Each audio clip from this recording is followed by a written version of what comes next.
So if you got a Passat diesel, 2014 at least for this one, got a warning for you doing oil changes on it that you need to look out for.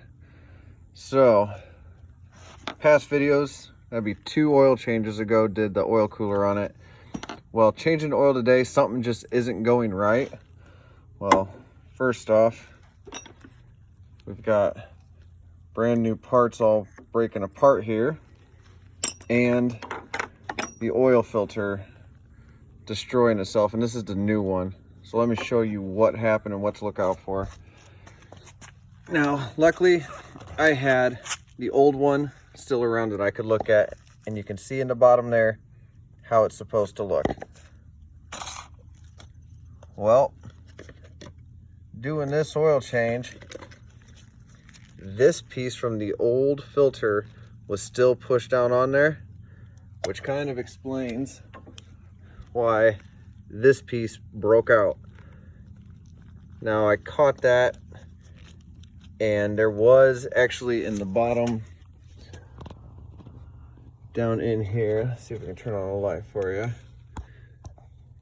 So I was able to clean out what I could there, just kind of vacuum it out and get that piece out. There was broken plastic pieces, had to get way down in that bottom piece too, and it was horrible.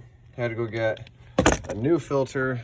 They didn't have the extended life one, so the regular one is just a little bit cheaper, but I'll watch out for that. I mean, doing it right this time. So make sure you check when you pull out your filter that everything is still coming out. You don't got any broken pieces still down in there.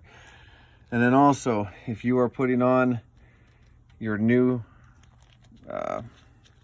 seals that come with your filter, here is where this one needs to land. It's not down here or anything like that. It won't seat if you do that, so make sure you do that. But I was happened to be lucky enough that I had all my old parts that I could just pull from that one, clean up, and I'll use that to put the filter in. So good luck. Don't do what I did. Just cost you more money. It's already expensive enough. So thanks.